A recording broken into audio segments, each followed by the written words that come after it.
Bonjour à tous, merci d'être aussi nombreux pour cet échange autour du collaborateur acteur du changement. On va rentrer tout de suite dans le débat, mais avant j'ai envie de donner la parole à chacun pour qu'on apprenne à mieux connaître nos intervenants.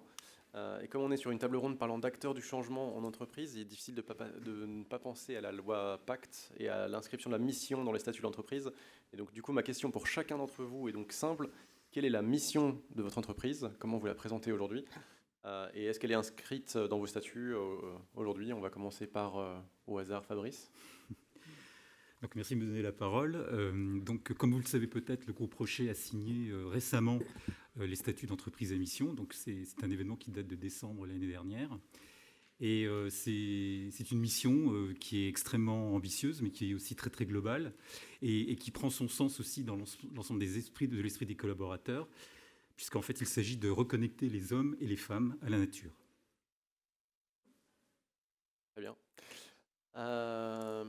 Célia? Oui, je vais prendre la suite. Bonjour à tous. Donc moi, je suis chez JobTeaser et nous, notre mission, c'est d'aider les jeunes talents à révéler leur potentiel pour s'accomplir et en faire bénéficier la société.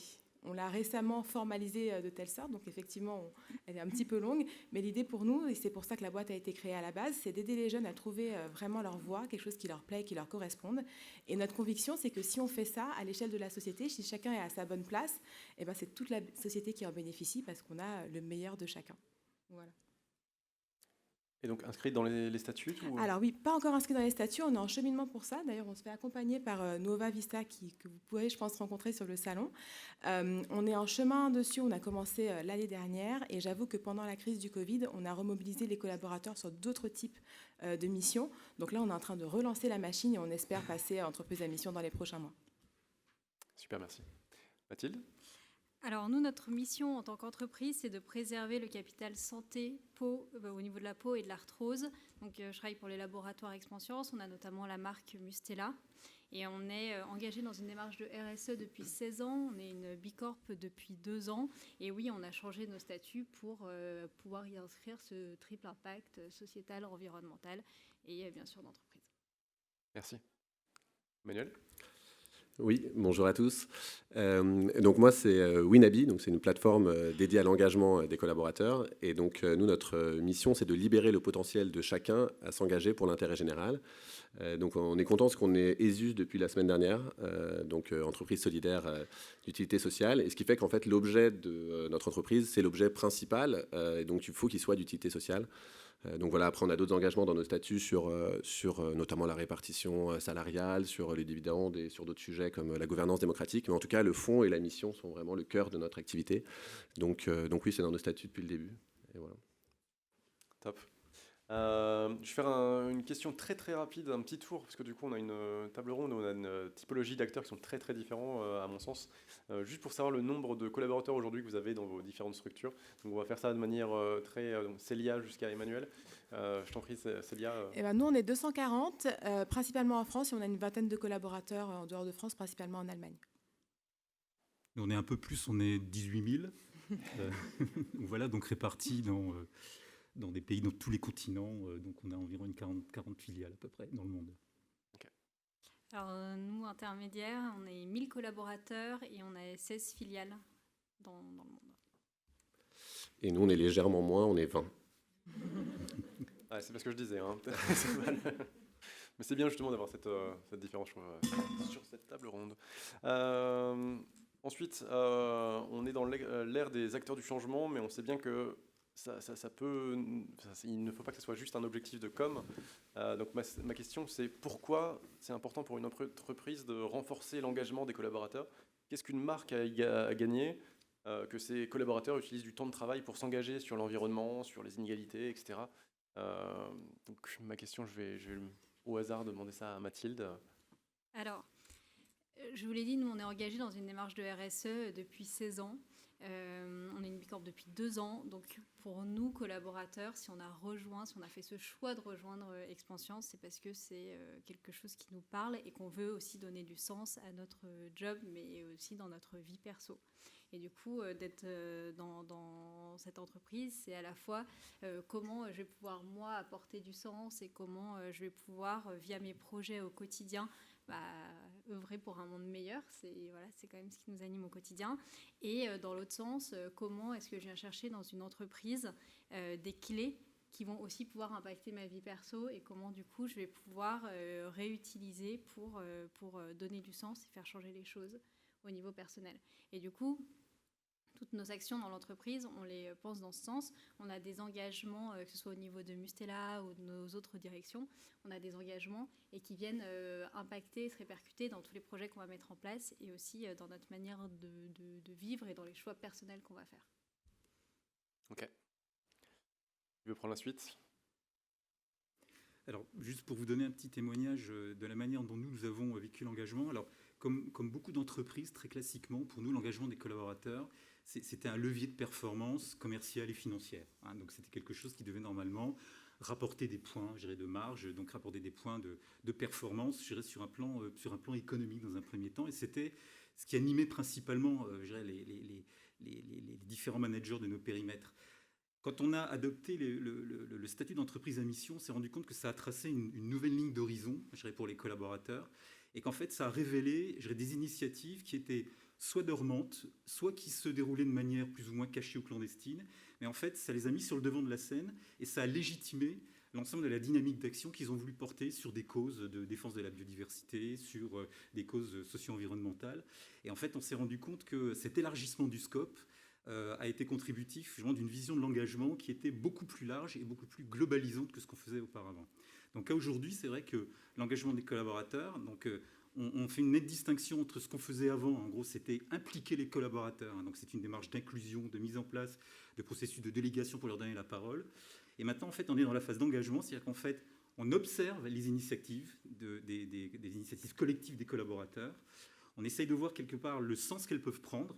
Donc, et on a des structures, effectivement, dans l'ensemble des pays qui s'illustrent dans des actions très concrètes, je dirais, de typiquement d'économie circulaire, de protection de la biodiversité. Et ensuite, on a une instance au niveau du groupe, quelque part, qui ne cadre pas. Le but, c'est pas de recadrer, d'ériger des barrières ou des filtres, mais qui donne en fait une espèce de sens homogène à l'ensemble des actions qui sont prises dans l'ensemble des pays. Ce qu'il faut savoir, c'est que l'ensemble de nos collaborateurs, s'ils sont rentrés dans le groupe Rocher, c'est avant tout par rapport à une convergence de valeurs. Donc des valeurs. Donc le groupe Rocher, en fait, s'est toujours illustré depuis 60 ans, je dirais, dans la défense de l'environnement. Je dirais que par rapport à ça, on a été peut-être précurseur par rapport à d'autres marques qui ont pris nos traces peut-être de manière un petit peu différée. Mais à la base, je dirais que dans l'ADN, du groupe, cet ADN, en fait, il coïncide aussi avec des valeurs partagées de la part de l'ensemble de nos marques et l'ensemble de nos collaborateurs. Donc oui, effectivement, pourquoi engager les collaborateurs ? Alors déjà, on les engage pas, c'est eux qui s'engagent. Donc nous, on met en place des structures qui favorisent la mobilisation, mais c'est parce que c'est quelque chose qui est contributeur de valeurs financières, de valeurs sociales, de valeurs environnementales. Et c'est vrai que le fait de croiser les initiatives, c'est quelque chose qui produit une espèce de croissance exponentielle de création de richesses sur tous les aspects. Merci. Célia ? Si je peux compléter sur Job Teaser, nous c'est un peu différent. On se considère un peu comme des, entre guillemets, pure players de la mission, puisque à la base, l'entreprise a été créée pour aider les jeunes. La petite histoire, c'est que nos 2 fondateurs, ils ont fait des grandes études, ils se sont retrouvés dans un très beau cabinet d'audit, comme c'était la voie parfaite à l'époque. Enfin, mais jusqu'à présent, c'est une super expérience. Et ça leur a pas plu du tout. Et en fait, ça les a beaucoup interrogés sur les motivations qu'on a quand on choisit sa première expérience professionnelle qui est hyper statutaire, hyper importante. Et parfois, c'est un choix que certains jeunes font un peu au hasard. Donc, dès le début, leur volonté, c'était d'aider ces jeunes à bien comprendre les métiers, à bien comprendre ce qu'ils allaient faire dans leur travail de manière très concrète. Et aujourd'hui, cette mission, elle est au cœur de nos process de recrutement. Donc, quand on recrute quelqu'un, on s'assure que le fait de bien orienter les jeunes soit quelque chose qui l'intéresse vraiment, qu'il ait déjà eu un engagement par le passé sur ces sujets-là. Et ça fait que du coup, l'engagement est au cœur de nos préoccupations. Et j'ai bien envie de dire que les collaborateurs nous renvoient perpétuellement sur notre mission. Donc, c'est un cercle vertueux qui fait qu'on communique en permanence sur comment notre stratégie sert notre mission, Nos collaborateurs nous demandent également comment on avance vers cette mission. Et à l'inverse, nous, ça nous permet d'être encore plus exigeants et d'atteindre nos objectifs. Donc c'est vraiment un cercle vertueux de l'engagement des collaborateurs et ce qui fait qu'ils sont heureux de travailler chez nous. Avant de te donner la parole, Emmanuel, je veux juste noter l'expression pure player de la mission que j'avais jamais entendue. Tu fais le distinguo entre les gens qui, en gros, sont arrivés d'abord par la mission et les entreprises qui ont dû faire une sorte de rétropédalage après pour se dire, au fait, c'est quoi notre mission? J'ai pas d'autre question que de juste noter l'expression que je trouve jolie, le côté pure player de la mission. Je t'en prie, Emmanuel. Non, mais nous, c'est différent, parce que, évidemment, renforcer l'engagement des collaborateurs, c'est ce qu'on propose. Donc, évidemment, évidemment, chez Winabi aussi, les collaborateurs s'engagent, et je crois que c'est essentiel, et que ça fait partie des éléments qui donnent aussi envie de venir travailler chez nous, donc on y croit énormément. J'ai pas grand-chose à rajouter. Je pense que tous les éléments qui ont été dits sont ceux auxquels on croit énormément. Donc nous, on pense que les entreprises ont tout intérêt aujourd'hui à mobiliser leurs collaborateurs. Et je dirais même aussi que, en fait, souvent des transitions sont prises dans l'entreprise aujourd'hui. Elles se rendent compte de l'importance de prendre en compte les impacts sociaux, environnementaux, mais qu'il faut le faire avec ses collaborateurs aussi. C'est-à-dire que ce n'est pas simplement aujourd'hui, même si c'est déjà une grosse transformation pour l'entreprise, de prendre en compte ces sujets, les impliquer, faire en sorte qu'ils puissent participer pleinement, c'est un enjeu fort pour pas qu'il y ait une différence entre la mission prise et la réalité au quotidien. Voilà. Okay. Je viens de remarquer que sur le joli slide qui est derrière vous, il y a vos noms et vos entreprises, mais il n'y a pas votre rôle dans cette mission. Et en fait, c'est quelque chose qui est très, on parlait de diversité dans le nombre de personnes, 20, 18 000, etc. Là aussi, il y a une énorme diversité dans les profils qu'on a sur cette table ronde. Et je vais juste du coup rappeler votre rôle, parce que du coup, Emmanuel, toi, tu es le fondateur de Winabi. Fabrice, tu es le Chief Talent Officer du groupe Rocher. Célia, tu es Chief Marketing Officer. Et Mathilde, tu es responsable Open Innovation des laboratoires Expansion. Et donc, du coup, on a Open Innovation, Marketing, Talent. Enfin, du coup, ma question, moi, ça m'a questionné pas mal. Et du coup, qui doit mener au final ce travail d'engagement dans une entreprise? Peut-être le mieux, c'est peut-être nous expliquer commencer par nous expliquer pourquoi c'est l'Open Innovation, par exemple, qui drive ce sujet-là chez Expansience. Alors, je le drive peut-être pas complètement. On est plusieurs à le driver. Chez nous, l'engagement des collaborateurs, c'est clé dans la manière de travailler. C'est vraiment un parti pris d'Expansience. Et du coup, heureusement, je ne suis pas toute seule qui suis responsable de cet engagement. Bien sûr, il y a les RH, il y a la communication. Et on travaille tous ensemble. Ce qui fait que, du coup... dans les engagements qu'on a pu prendre, par exemple au niveau de Mustela, c'est de ne plus avoir de rejet de carbone et donc être net zéro à horizon 2030. Et du coup, derrière, c'est toute l'entreprise qui va être engagée et qui va engager les collaborateurs dans cette démarche. Donc d'un côté, il va y avoir la communication qui va informer, former, qui va organiser des déjeuners, qui va donner l'espace nécessaire aux groupes de travail qui vont mener cette réflexion sur des actions perso ou pro à mettre en place. Il va forcément y avoir les RH aussi qui vont communiquer. Et moi, au niveau de l'Open Innovation et du coup de la direction RSE et Open Innovation, on va identifier aussi des actions qu'on va mettre en place. Donc, on va, par exemple, mener des initiatives qui vont nous permettre de réduire nos déchets, qui vont nous permettre de travailler sur toutes ces actions. Mais du coup, c'est vraiment en transverse dans l'entreprise. Ok. Célia, pourquoi le marketing? Ouais, j'avoue qu'au début, je me suis même posé la question de prendre le sujet parce que c'est un peu un contre-message. Souvent, le marketing, c'est le gros mot et c'est genre le prétexte pour parler de la mission. Et finalement, en fait, c'est un sujet du comité de direction et c'est indispensable parce que sinon, on se retrouve toujours à être tiraillé entre le business et la mission. Et non, en fait, la mission doit aider à driver la stratégie de la boîte. Donc, c'est avant tout un sujet du comité de direction. Et au sein du comité de direction, j'ai voulu le faire parce que ça a résonné particulièrement avec mon expérience personnelle. Moi, je viens d'une région qui est formidable, mais qui est une zone d'éducation prioritaire. Je me suis toujours engagée, même depuis le lycée, pour accompagner des jeunes qui étaient en difficulté scolaire et puis après qui cherchaient leur voie, etc. Donc, ça me parlait beaucoup. Et c'est pour ça que j'ai choisi de prendre le sujet. Il se trouve que je fais du marketing pour gagner ma vie, mais je sépare vraiment les deux sujets. Et encore une fois, ça doit être porté par l'intégralité des acteurs. C'est un peu ce que tu disais. Ça implique le produit, l'innovation, les RH. Et on travaille vraiment tous ensemble là-dessus. je vais me tourner du coup maintenant vers Fabrice, mais on est moins surpris que ce soit côté talent, mais en même temps, est-ce que c'est seulement un sujet côté RH chez vous ou pas? Certainement pas, certainement pas. Je dirais qu'en fait, nous, ressources humaines, en fait, on est porteur, je dirais, de l'outillage, je dirais, du process. C'est-à-dire qu'en fait, on est responsable de la conduite, je dirais, des enquêtes d'engagement, une mobilisation des collaborateurs, et on est responsable, je dirais, de leur décryptage, de l'analyse des résultats, pour ensuite émettre, je dirais, des plans de recommandation qu'on met à la disposition des managers. Mais pour être très clair, la dynamique de mobilisation et de mise en place des conditions d'engagement des collaborateurs, c'est toutes les parties prenantes de l'entreprise, pour être très clair. Et là, il n'y a pas de prévalence des ressources humaines par rapport à d'autres.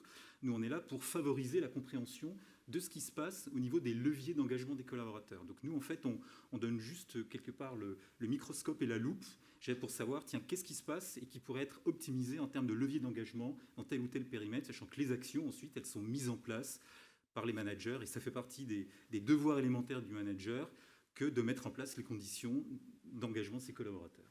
Voilà. Ok.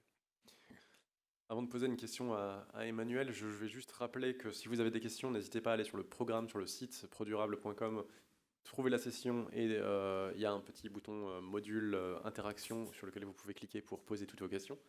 Et donc Emmanuel, on va parler de ce que fait Wenabi, de cet engagement des collaborateurs, en te demandant qu'est-ce qui marche le mieux au final pour engager les collaborateurs sur votre plateforme. Quelle est la typologie d'action, on va dire, qui fonctionne le mieux pour les engager? Alors nous, effectivement, donc nous, on a une partie sur la plateforme, on recense des missions postées par des associations qui ont des besoins dans des domaines très variés, très divers. Et on a 3 grandes typologies de missions. On a du don de temps, du don financier, mais en don de temps, il y a trois typologies de missions. Il y a des missions qu'on appelle coup de pouce, qui sont des missions ponctuelles, qui sont ouvertes à tous. Tout le monde peut y participer. Ça va être des maraudes, des distributions de repas, aller nettoyer un parc, sur toutes les thématiques, mais en tout cas, c'est vraiment ouvert à tous et ponctuel. Des missions de tutorat, de parrainage, qui vont être plutôt pour accompagner un jeune, une personne éloignée de l'emploi, voilà, ce type de mission-là. Et puis, on a des missions de compétences où un collaborateur va partager ses compétences, mettre à profit ses compétences en finance, en communication auprès d'une association. Et en fait, ce qu'on observe, c'est que c'est assez... alors, en termes de nombre d'inscriptions, on a plus de missions coup de pouce, puisqu'en fait, on s'adresse à tout le monde, et tout le monde peut y participer, pas donner une journée de son temps, parfois c'est 2 heures. C'est vraiment très ouvert, donc on va avoir plus de participation. On va dire qu'à peu près 60% de nos missions, c'est des missions de coup de pouce. Et le reste est également réparti entre des missions de parrainage qui sont aussi beaucoup demandées par les collaborateurs, en tout cas qui sont vraiment prêts à s'impliquer. Et par contre, ils s'impliquent dans la durée. Donc là, ils vont s'engager sur 6 mois, à raison de 1 à 2 fois par mois, ou en fonction, c'est encore une fois assez variable, et le reste en compétences.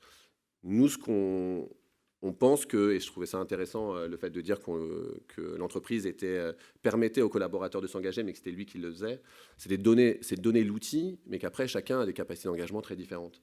Les associations ont des besoins divers, extraordinaires, qui sont vraiment très variés, et en même temps, de l'autre côté, il y a des collaborateurs qui sont prêts à faire des choses très différentes. Et c'est de laisser cette possibilité-là, qui me semble être une richesse, et qui favorise l'engagement au quotidien. Donc on a des missions très très variées, mais voilà, le type de mission un peu qui ressort, c'est ça. Ok. Est-ce que quelqu'un peut rebondir, nous dire un peu quelles sont les actions demandées par vos collaborateurs? Qu'est-ce qu'ils recherchent comme type de Alors, comme tu viens de le dire, je pense que c'est intéressant d'ouvrir un champ des possibles le plus large possible. En fait, effectivement, c'est bien sûr donner du sens à l'action, donc en particulier dans la RSE, mais partir du principe que chaque contribution, collective ou individuelle, est une contribution de valeur et qui prend son sens aussi sur une échelle de temps long. Donc l'idée, quelque part, pour favoriser l'initiative, c'est de ne pas brider la plus petite initiative, même si en apparence, quelque part, elle peut se situer en dehors, je dirais, de la voie tracée par rapport à une ambition beaucoup plus globale de l'entreprise. Les éléments qu'on prend en compte, effectivement, c'est des éléments qui laissent le choix au collaborateur de faire ce qu'il a envie de faire, et en fonction de son niveau de compréhension des enjeux. Voilà. Et l'entreprise doit clarifier les enjeux. Si les enjeux sont clairs, je dirais, si la vision est claire, si le cap est sans ambiguïté, en général, on s'inscrit dans une collectivité d'action qui est 100% homogène. Voilà, ça, faut quand même le garder à l'esprit. Et c'est pour ça que nous, en fait, on est sur un rapport de confiance avec les collaborateurs et qu'à partir du moment où, en fait, on leur laisse quelque part l'espace de l'initiative, on part du principe qu'on est dans un jeu gagnant-gagnant et que cette initiative apportera des résultats qui feront sens par rapport à notre ambition de toute façon. Hein. Donc voilà. Et nous, c'est vrai qu'en fait, on a plus comme mission, je dirais, de donner du sens, d'encourager l'initiative et puis surtout de bien prendre garde aux éléments de sécurisation, effectivement, de cette dynamique qui est mise en place. En fait, j'ai court-circuité ou même, comment dire, infléchir une dynamique, ça peut être très très rapide, ça peut être une parole, une action. Donc on est constamment en fait en veille des actions d'encouragement qu'on met en place pour pouvoir justement continuer cette dynamisation des initiatives collectives. C'est très fragile, hein, donc à un moment donné, c'est vrai qu'il peut y avoir un... Et en plus, pour être très clair avec vous, c'est vrai que la période de confinement qu'on a vécue, elle aurait pu quelque part être inhibitrice, effectivement, dans cet élan collectif. Et en fait, on s'est rendu compte que, au contraire, finalement, en fait, il y a des gens qui ne prenaient pas forcément la parole, qui ne se positionnaient pas forcément sur le devant de la scène, et qui se sont sentis beaucoup plus à l'aise, quelque part, de proposer des initiatives derrière leur écran, en confinement, en conférence Skype ou Teams, pour pouvoir faire des propositions de contribution dans le sens de la RSE, de la protection de la biodiversité ou autre. Donc, voilà, c'est examiner tout ce que les plateformes d'expression peuvent éventuellement préparer pour pouvoir favoriser la prise de parole du collaborateur. Ouais, c'est vrai que nous, on a essayé de donner les conditions au sein de l'entreprise pour que les collaborateurs puissent s'engager facilement. Ça fait un peu plus d'1 an et demi qu'on a permis aux collaborateurs de prendre du temps sur leur temps de travail pour pouvoir faire des actions. C'est 1 jour et demi pour chacun, même si on ne compte pas exactement aux pièces. Et après, quand on a été au tout début, on a travaillé avec une fondation qui nous permettait vraiment d'avoir des actions, entre guillemets, clés en main et faciles pour que le collaborateur puisse s'engager. Donc, ils nous ont mis en relation avec nos quartiers en du talent, avec des actions de mentoring qui étaient cohérentes avec le socle de valeurs et de mission de Job Teaser. Maintenant, pendant le confinement, je me retrouve un peu dans ce que tu dis. On s'est rendu compte que ce n'était pas forcément ce qu'on voulait activer. Par contre, il y avait des choses très basiques qu'on allait nous initier et qui étaient nécessaires. Je prends un exemple très bête, mais on s'est rendu compte qu'on avait des étudiants qui n'avaient plus de job étudiant et qui avaient juste du mal à manger. Donc, on a travaillé avec Student Pop, d'où est venue un peu l'alerte, puisque justement, eux, ils mettent en place des jobs étudiants. Et on s'est dit, voilà, en fait, la prio maintenant, c'est pas le mentoring. La prio, c'est juste d'aller filer des sachets de pâtes et des repas à ces étudiants. Et on a fait ça pendant 2 mois. On a plein de collaborateurs qui sont investis pour aider à faire le site, pour prendre sa voiture et puis aller sur le campus de je sais pas quelle université et donner des repas. Et ça montre en fait que c'est quelque chose d'ultra vivant. Donc ça devient une culture dans l'entreprise, ça devient une initiative qui vient peut-être des dirigeants, mais qui vient aussi beaucoup des gens qui travaillent et qui voient des choses. Et c'est ce qui rend l'aventure passionnante. Et nous, en termes d'engagement, on entend bien sûr l'engagement du collaborateur pour accomplir la mission de l'entreprise. Mais pour nous, c'est aussi important de donner l'opportunité aux collaborateurs de faire évoluer et grandir l'entreprise. Donc, par exemple, là, je vous ai donné notre mission au tout début, qui est préserver le capital santé au niveau de la peau et de l'arthrose. Et on est en train de redéfinir cette mission à l'occasion de nos 70 ans et aussi de retravailler sur nos engagements en termes de RSE à horizon 10 et 20 ans. Et on le fait avec tous nos collaborateurs en co-construction. On le fait en externe aussi avec nos parties prenantes. Et du coup, c'est vraiment un engagement collectif qui va permettre de nous impacter, nous, collaborateurs, et aussi, on se rend compte que grâce à notre travail, on impacte l'entreprise qui va évoluer aussi. Puisqu'on parle confinement, c'est une conversation qu'on a eue avant cette rencontre avec Emmanuel de Wenabi. Est-ce qu'il y aura un avant et un après confinement? Est-ce que ça va juste être ce moment où les collaborateurs avaient au final plus de temps aussi à donner et en ont profité pour s'engager? Ou est-ce que du coup, dès que ça va reprendre, les collaborateurs, on va se retrouver dans du business as usual. Et donc la question, c'est est-ce qu'il y aura un avant, un après, ou est-ce que ça va juste être un moment comme ça que quelqu'un... Ouais, c'est un vrai point, et en effet, on se pose cette question, et le risque, c'est de se dire, voilà, c'est passé, maintenant on reprend nos mauvaises habitudes classiques. On a un questionnaire qui va être envoyé aux collaborateurs pour permettre d'identifier justement des actions qu'on peut mettre en place très vite, et pas seulement... parce qu'après, l'évolution de de la façon de travailler en interne, c'est quelque chose qu'on travaille régulièrement, qu'on va travailler aussi dans le cadre de nos engagements de RSE. Mais on se dit comment la mémoire court terme, on peut l'utiliser pour apprendre de ce qu'on a tous vécu pendant ces quelques mois et mettre en place des actions rapides et concrètes rapidement dès cet automne. Déjà des pistes sur ce que vous souhaitez mettre en place ou Alors, pas à mon niveau en tout cas. À mon niveau, mon niveau, c'est hyper concret. Hein. On a vu, je me souviens du mardi, du fameux mardi du confinement, où j'avais un brainstorm avec 10 personnes qui avait lieu dans une jolie salle dans nos locaux. On fait comment ? Donc tout le monde m'a appelé en me disant de toute façon on annule. Non, on n'annule absolument pas. On met en place des outils. Donc heureusement il y a des outils collaboratifs qui existent et qui sont top et qui nous ont permis de réaliser ça. Et je pense que maintenant c'est quelque chose qu'il faut qu'on ancre dans notre pratique et qu'on arrête de se limiter à on doit tous se retrouver à un endroit un jour donné, mais pousser ces barrières et se dire finalement brainstormer pendant 2 heures à 10, on pensait que ça allait pas être simple sur notre petit ordinateur et finalement on a atteint des choses et qui ont permis au projet d'avancer et on trouve des solutions. Donc finalement grâce à cette contrainte on va s'enlever des barrières qui font que notamment là dans le cadre d'autres activités de co-construction qu'on mène, on peut inclure beaucoup plus de filiales et de collaborateurs du monde entier que ce qu'on aurait pu faire si on n'avait pas eu finalement ces outils digitaux.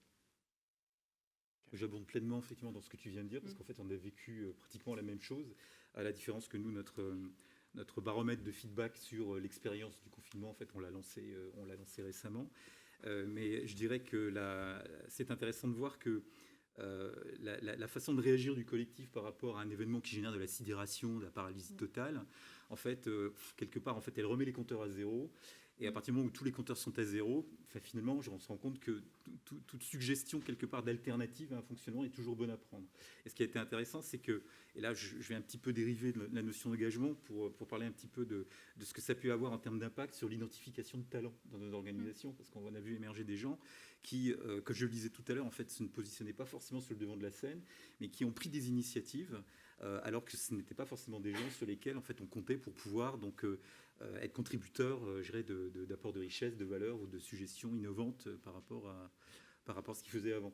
Donc, pour répondre à ta question, je pense que je ne pense pas que mécaniquement on puisse envisager de revenir à l'identique, effectivement, de l'avant du confinement, parce qu'en fait, on a tellement débridé le potentiel de créativité et d'innovation de fait de cette période-là qu'on n'a pas d'autre choix quelque part de se dire voilà quels sont les enseignements qu'on peut tirer et en quoi ça va substantiellement modifier notre manière d'agir et notre manière effectivement de nous positionner par rapport aux autres dans un espace de collaboration, par rapport à notre espace de travail. Donc il y a aussi beaucoup de réflexions sur l'espace de travail et le télétravail. J'imagine que chez toi ça va être la même chose. Donc voilà.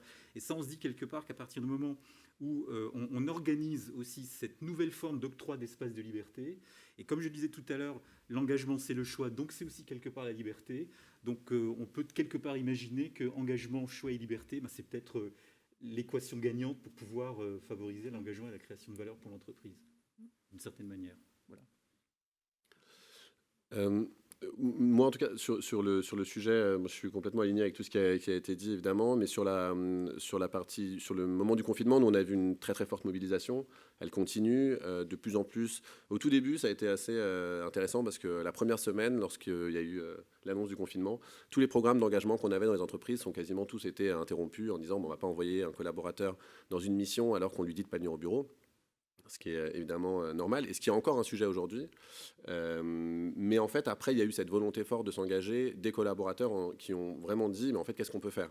Et donc, effectivement, on a pu mettre en place des missions à distance, on a pu apporter aussi un soutien financier aux associations, mais du coup, participer et s'engager. Et je crois qu'aujourd'hui, pour moi, il y a quand même un avant, un après. C'est que je pense que déjà, les entreprises qui ont fait ce chemin-là, je ne les vois pas revenir en arrière aujourd'hui parce que je pense qu'elles ont compris l'importance que ça avait pour leurs collaborateurs et pour elles. Et qu'il y a aujourd'hui une volonté, enfin un sujet encore plus fort sur le sens qui a été mis en exergue par ce confinement. Donc du coup, à mon avis, il y a une vraie tendance forte et je pense que voilà, les entreprises qui vont qui ne vont pas le prendre aujourd'hui, peut-être passeront à côté d'un sujet, à mon avis, essentiel. Après, il y a un autre point qui est celui qu'on a aujourd'hui, c'est la situation, ça c'est un peu à moyen terme et long terme, et en même temps il y a le court terme. Il y a la situation des associations aujourd'hui qui accueillent des bénévoles qui en fait n'est pas facile à gérer. Les conditions sanitaires ne sont pas forcément, pour toutes les associations, faciles à mettre en place pour accueillir des bénévoles. Donc du coup, il y a un sujet là où il faut accompagner, en fait, je pense, plus que jamais ces associations-là, y compris les soutenir, parce qu'il y en a certaines qui sont dans une situation assez compliquée sur les prochains mois, parce qu'il y a moins de volontaires qui viennent, les bénéficiaires, le contact avec est plus compliqué. Donc tout ce qui peut être fait à distance aujourd'hui, c'est vraiment top, mais les missions de terrain qui sont essentielles, c'est quand même encore un sujet. Donc je pense que c'est aussi de la responsabilité des entreprises et nous, intermédiaires, que les accompagner pour passer cette phase qui va a priori durer quand même un petit peu. Donc c'est un enjeu aujourd'hui pour elle assez fort quand même. Moi, je suis très alignée avec ce que tu dis. Je pense qu'il y aura un avant-après, mais plutôt dans le sens où les collaborateurs sont encore plus exigeants dans le sens qu'ils vont tirer de leur travail, surtout quand ils sont venus dans une entreprise pour chercher ce sens-là. Et je dérape un peu des collaborateurs, mais nous, on a interrogé nos étudiants. On a eu 7000 étudiants qui nous ont répondu de comment ils vivaient le confinement, etc. On en a 10% qui nous ont dit qu'ils s'engageaient pendant le confinement pour aider sur des actions collaboratives et 52% qui voulaient le faire. Donc là, on est sur une population un peu spécifique, mais j'ai l'impression que ça montre un petit peu ce qui va nous attendre pour les prochaines années et il faut qu'on soit à la hauteur parce que ça devient de plus en plus important et urgent pour les collaborateurs. Je vais te redonner tout de suite la parole, Célia, parce que j'avais une question spécifique pour toi qui va sembler totalement déconnectée quand je vais la poser, mais ta réponse va nous éclairer sur pourquoi je te la pose. C'est sur la part de variable des collaborateurs de JobTeaser. Je voulais savoir comment il était calculé aujourd'hui, et vous allez comprendre, parce que sinon vous allez dire, mais qu'est-ce qu'il fait ? Oui, bah effectivement, nous, on a un variable qui est versé 2 fois par an à nos collaborateurs. Et sur ce variable-là, on a 30% qui est lié au comportement du collaborateur en lien avec les valeurs qu'on a définies avec l'ensemble des collaborateurs. Donc nous, on a 4 valeurs, l'humilité, l'engagement, l'agilité et l'enthousiasme. Et en fait, on a défini des comportements qui correspondent à ces différentes valeurs qu'on demande finalement à nos collaborateurs d'observer. C'est quelque chose qu'on identifie assez tôt, en fait. C'est dès le process de recrutement d'un collaborateur, on a un certain nombre de questions pour tester qu'il est bien en ligne avec ces valeurs-là, pour s'assurer que derrière, dans les équipes, ça va bien se passer. Et après, pour faire vivre ces valeurs dans le temps, pour garder ce socle du travailler ensemble le plus vivant possible, on va en parler régulièrement dans tous les événements d'entreprise, donc célébrer des personnes qui vont être particulièrement fortes dans un ou un autre des comportements. Et en plus, régulièrement, avoir cette conversation avec le manager pour pouvoir dire, dans la partie agilité, tu as complètement fait pivoter, j'en sais rien, ta roadmap parce que justement, on est en train de se confiner. Je vais prendre un exemple. On a une squad au produit qui a complètement changé son activité pour sortir des solutions en ligne, ce qu'on ne faisait pas avant. Voilà, ça, c'est une preuve concrète de l'agilité. C'est quelque chose qu'on veut récompenser et valoriser auprès de nos collaborateurs. C'est quelque chose qui serait possible chez le groupe Rocher ou chez Expansions de définir une part de variable directement liée aux valeurs et on est allé beaucoup plus loin. En fait, tous les collaborateurs ont 20% de leurs variables indexées sur une contribution RSE. Donc voilà. Donc ce qui va, bien sûr, effectivement, on a un modèle de leadership effectivement qui est caractérisé sur l'incarnation des valeurs, ce qu'on appelle les 4 essentiels chez nous. Mais au-delà de ça, en fait, on demande à l'ensemble des collaborateurs de prendre en charge une initiative qui s'inscrive dans la politique RSE du groupe.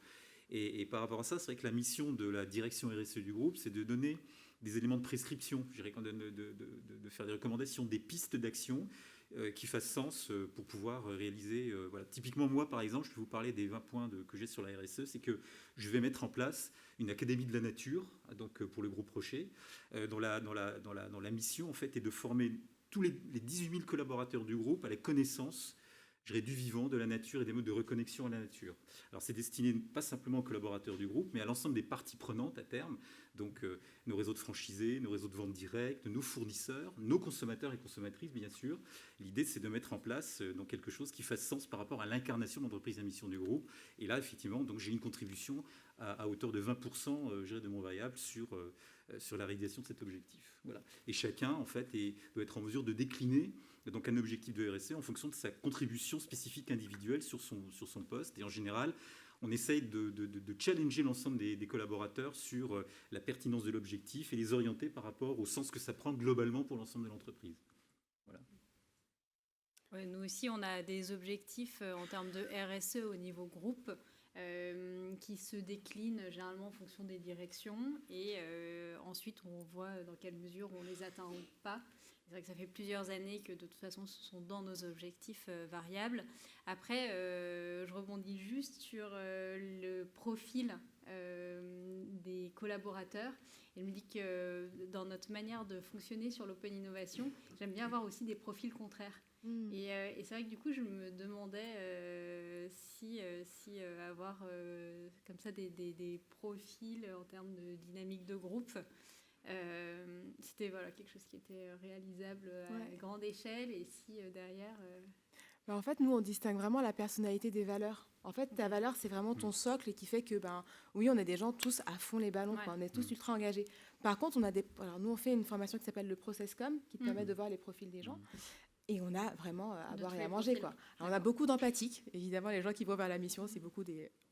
je vais dire entre guillemets gentils pour vraiment être dans le cliché total, mais voilà, on a un peu plus d'empathique, mais on a des promoteurs, on a des rebelles, on a un peu tout. Et c'est vrai que c'est important de ne pas avoir que des clones, parce que sinon, tu n'as pas de diversité et de créativité. C'est un bon point, ouais. Et là, j'ai une question posée par l'audience pour Fabrice et qui rejoint ce qu'on vient de se dire, donc du coup ça sera bien pour compléter. C'est la personne demande: au groupe Rocher, les managers sont-ils objectivés sur l'engagement des collaborateurs? Si oui, comment ont-ils intégré cette nouvelle tâche? Alors ça s'est fait dans un certain nombre de secteurs. Ce qu'il faut savoir, c'est que pour la première fois cette année, on va généraliser les baromètres d'engagement sur l'ensemble du périmètre du groupe. En général, ça se faisait de manière sectorielle. Donc en fait, il y avait des baromètres qui étaient déclenchés dans des périmètres par marque, par pays, en fonction de la nécessité ressentie par le manager ou le dirigeant, de la business unit, de faire un point sur le niveau d'engagement des collaborateurs. À chaque fois que ces démarches se sont déroulées, l'ensemble des CODIR des marchés des pays en question étaient incentivés sur leur baromètre d'engagement, c'est-à-dire en fait sur l'indice de progression entre le résultat de l'enquête à une année N par rapport à l'enquête de l'année N+1. Donc effectivement, c'est quelque chose qui est complètement inscrit dans les pratiques de management des équipes, et c'est complètement inscrit aussi quelque part dans le profil du rôle du manager qui doit mettre en place les conditions de l'engagement de ses collaborateurs. Donc effectivement, là on a mis en place quelque chose qui est extrêmement clair et qui est très objectivable, parce qu'en fait on analyse le taux d'engagement en général d'une année, et en fait on voit les indices de progression et on essaye de voir quels ont été les leviers qui ont été mis en place pour pouvoir perdre ou gagner des points d'engagement, parce qu'il se peut aussi quelque part que, compte tenu d'un certain contexte, on puisse perdre quelques points d'engagement par rapport à une cible. Et puisque je suis dans les questions du public, j'en ai une deuxième. On voit que on a besoin de concret aussi, donc du coup, la personne demande quels sont les exemples d'actions que peuvent faire les managers pour augmenter l'engagement. Là, j'imagine que la question peut être prise par qui le souhaite. Alors, non, il y a plein de choses à dire. Alors nous, déjà, les managers, on va leur demander, donc moi, à nouveau, je vais reprendre mon expérience en termes d'open innovation. L'open innovation, je fais régulièrement émerger des nouveaux projets, des nouveaux sujets qui peuvent reprendre des tendances en termes de RSE et qui vont contribuer à nos combats donc sur l'environnement, la société et l'entreprise. Et je vais aller voir auprès des managers et auprès des directions si ces projets trouvent écho et si ça les intéresse. Et tout de suite, je vais voir forcément si les projets intéressent. Et derrière, concrètement, c'est aussi en libérant de l'espace et du temps à leurs équipes pour œuvrer à ces projets qui, généralement, n'ont pas été planifiés dans les plans à 3 ans ou à X années et qui font que potentiellement, c'est un projet en moins ou c'est un peu de travail en plus. Et si je vois que les managers ont envie de laisser du temps à leurs collaborateurs et que dans les équipes, les collaborateurs lèvent la main aussi pour venir travailler et contribuer sur ces projets, forcément, derrière, ça montre aussi et ça donne de la place aux collaborateurs pour qu'ils soient lui-même acteurs, et ça va aller l'engager sur des projets d'entreprise et des projets de transformation et de changement aussi. Ce qui va être intéressant, c'est de savoir en fait quelles sont les conditions qu'un collaborateur a envie d'être acteur. Et nous, depuis qu'on déploie ces baromètres d'engagement, on a une vision méthodologique assez fine qui permet de voir globalement par groupe de personnes, quels sont les insights profonds qui vont mener à l'action. Et là, on se rend compte quelque part que, et là par exemple, on est arrivé à une déduction, c'est que à partir du moment où en fait on parle d'engagement du collaborateur, il faut savoir que l'engagement se situe du point de vue du collaborateur sur une échelle de temps long. D'accord ? L'engagement, c'est pas du quick win, hein, c'est pas la recherche de résultats immédiats pour demain, après-demain ou la semaine prochaine. L'engagement, c'est une dynamique qui fait que le collaborateur, dans son investissement personnel, veut s'inscrire effectivement dans une prise de sens qui l'engage lui, non pas simplement dans son rôle professionnel, mais aussi en tant que personne individuelle. Donc ça, faut aussi quelque part en fait en tenir compte. Nous, ce qu'on a pu voir, c'est que à partir du moment où on s'inscrit sur ce temps long, un des critères essentiels, hein, donc, qui était un facteur d'engagement, il y en a deux en fait. Hein. Il y a la fierté d'appartenance à l'organisation. C'est-à-dire qu'en fait, voilà, s'engager collectivement, c'est parce qu'on part du principe que l'organisation, le groupe dont on fait partie, en vaut vraiment la peine par rapport à l'incarnation de certaines valeurs. Et par rapport à ça, le niveau d'exigence qu'ils expriment chez nous, mais qu'ils expriment dans beaucoup d'entreprises, c'est que l'entreprise les accompagne, les outille, les renforce dans leurs compétences et leur donne les moyens de pouvoir se réaliser et de réaliser leurs ambitions pour pouvoir s'engager sur des actions qui font sens par rapport à ce qu'ils ont envie de faire. Donc voilà. Et les outils, c'est bien sûr les développements professionnels, c'est aussi la formation. Et c'est pour ça qu'on a décidé de mettre en place cette Académie de la Nature qu'on a appelée Our Nature Academy, parce qu'on s'est rendu compte que fournir de la connaissance et des occasions de transmettre des savoir-faire et des compétences aux collaborateurs pour les qualifier et leur donner une meilleure compréhension du monde environnant, ça donnait quelque part du sens aux actions qu'ils allaient mettre en place dans le domaine de la RSE. Une question ? Oui, vas-y. Non, mais très rapidement, juste sur la question des managers, je pense qu'effectivement, ce sujet-là est essentiel. Et effectivement, il faut leur donner du temps et laisser la possibilité qu'ils aient du temps pour leurs équipes, parce que sinon en fait ça devient très difficile, ils sont en contradiction perpétuelle entre l'opérationnel et cet objectif global d'engagement. Donc c'est important qu'ils soient associés à la démarche et après il y a des petites choses qu'on peut faire. Nous effectivement parfois dans certains cas de figure on met la validation des managers automatique, c'est-à-dire que le collaborateur s'inscrit dans une mission et puis il y a un mail qui part à son manager pour dire est-ce que tel collaborateur peut aller faire telle mission de telle heure à telle heure. Ça permet de générer la convention tripartite, etc. Mais surtout ça permet qu'aux collaborateurs, au manager d'être au courant.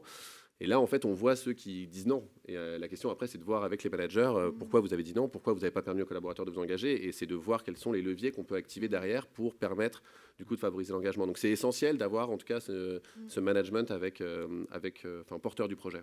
Et avec des outils, quoi. Nous, on a un truc tout bête dans l'outil RH qu'on a pour que les collaborateurs puissent déclarer le temps qu'ils veulent prendre, comme ils déclarent leur congé ou tous les autres moments qu'ils peuvent avoir. Donc, c'est rendre le truc hyper facile pour eux. Et puis deux, faire en sorte qu'on montre et qu'on valorise perpétuellement ce que les autres collaborateurs peuvent faire. Donc, ça donne envie, ça montre par l'exemple, quoi. Ouais. À l'échelle plus petite. Ouais, c'est intéressant de préciser que le cadre de la responsabilisation et de la prise d'initiative doit être extrêmement clair. Exactement. Voilà.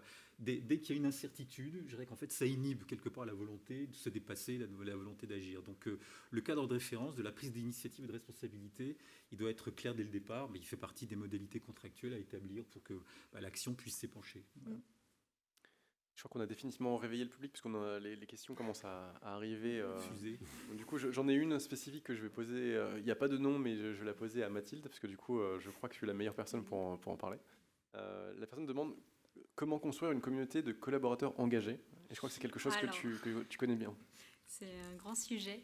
Il y a quelques temps, on a monté une communauté de collaborateurs qui s'appelle les Open People.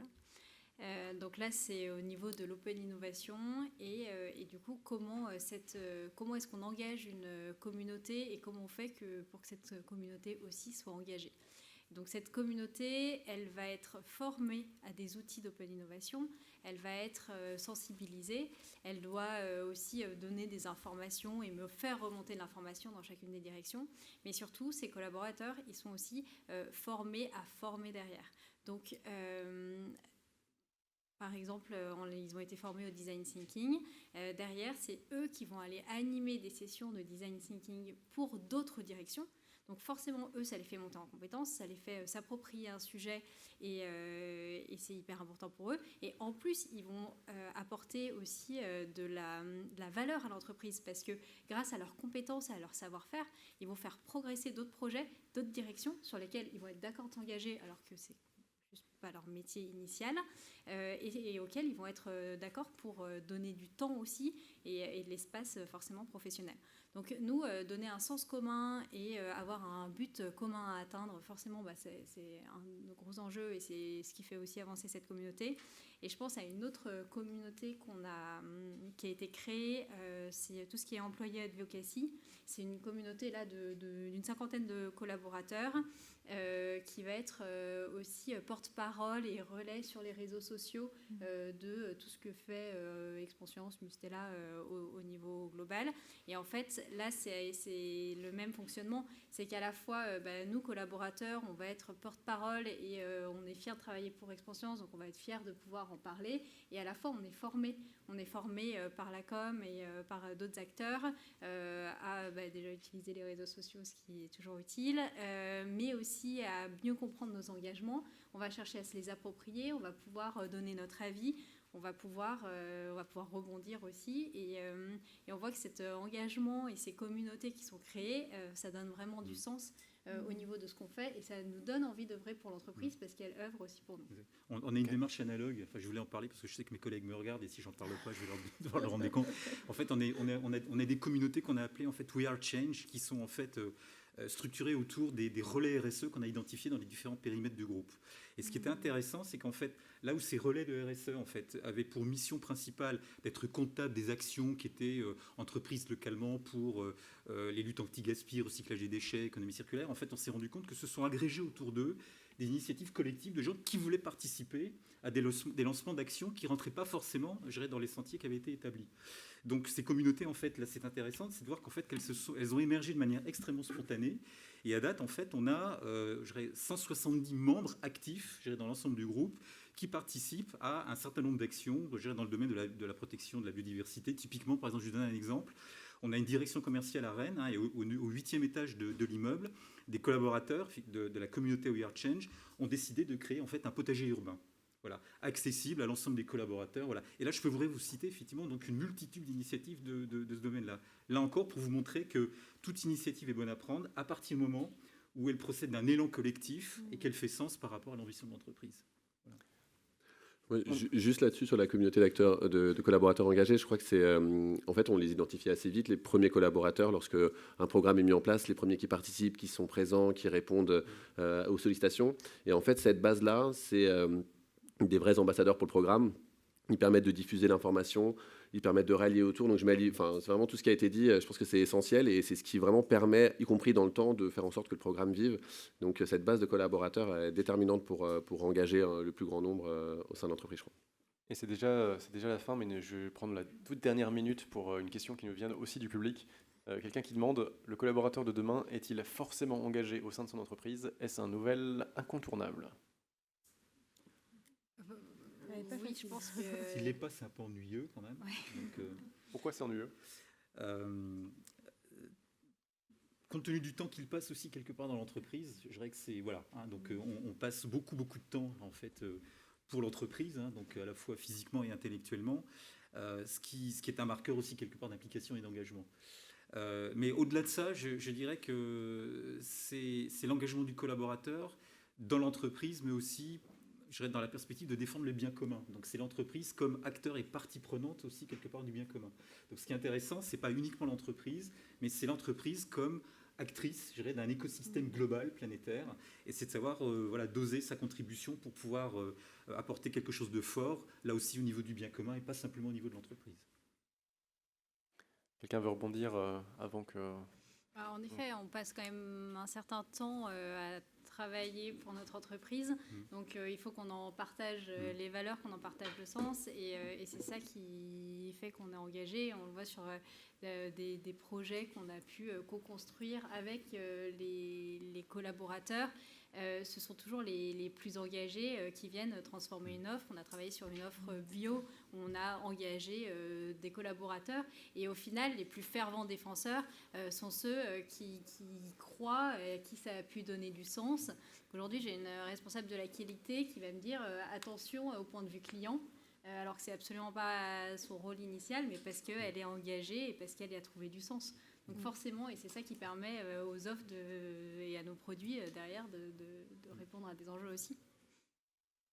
Eh bien, Non, mais je sais pas si c'est... Non, mais je pense, moi, j'en suis convaincu. C'est que je pense que, en fait, on a aujourd'hui... Enfin, je pense que le collaborateur d'aujourd'hui et de demain est un collaborateur qui doit avoir à la fois, évidemment, son travail pour sa vie de tous les jours et ses revenus, mais savoir qu'il contribue positivement et qu'il a un impact positif. Et je pense que pour cette quête de sens qui est présente aujourd'hui, je pense que c'est essentiel d'être contributeur et de savoir qu'on a un impact positif par son action.